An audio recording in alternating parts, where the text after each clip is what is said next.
In that sacred moment, I won't speak of riches, success, or the world's fleeting glory. I will speak of a soul who held my heart with kindness, who turned ordinary days into miracles. I will share how love became my salvation, how happiness grew from devotion, and how heaven touched my chest long before my body ever left the earth. Love, pure and honest, will be my answer because in their arms, I already lived eternal joy, and I will tell of mornings wrapped in quiet light, of hands that held the silence, making it sacred, how every commonplace and humble thing, a coffee cup, a rain-streaked pane, a laughed-at, small mistake became a holy vessel, brimming with grace. I will say the clock's hands slowed, then stilled entirely, within the harbor of a true, unwavering gaze.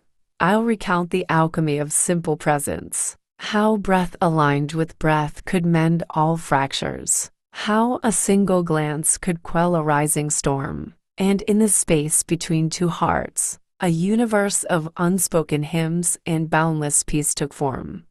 This was the quiet, fierce, and tender truth that rooted in my ribs a living proof. For love was not a crown to be achieved, but ground on which to stand and grow and bloom, a steady sun, a faithful, fertile soil, that banished every shadow and all gloom. It was the grace note in the daily strain, the gentle, sure and everlasting rain. So, let the records boast of gold and fame. Let histories engrave the grand and vast. My testament is written in a name that taught my soul its purpose, first to last. For in the chapel of your gentle hold, my forever story, brave and bright, was told. I will continue the testament, the quiet, blazing creed, of how a single spirit sowed an everlasting seed.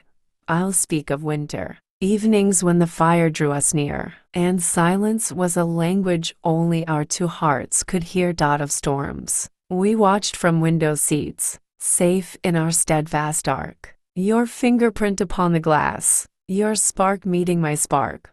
I'll tell of burdens shared, not halved, but wholly borne as one. The setting of a shared day sun, the rising of a shared day sun. I'll describe the altar of the kitchen, commonplace and plain, where blessings weren't in feasts alone, but in the sowing grain and peeling potatoes, setting plates, in catching your soft smile. A sacrament performed without a ritual or guile. This was the liturgy we lived, the laundry and the lease, woven into tapestry that brought the soul release. And if they ask for miracles, I'll point to the transformed, not water into wine, but how a weary heart was warmed. Not walking on the sea, but how we walked on solid ground, where once was shifting sand. A home in your embrace I found. The resurrection that we knew was in each day's rebirth, your hand in mine, a constant sun upon this spinning earth. So let the monuments be raised to conquest, and to reign. My paradise was mapped upon the landscape of your name, a kingdom in a borrowed room, a throne in your held gaze, eternity composed in our collection of love.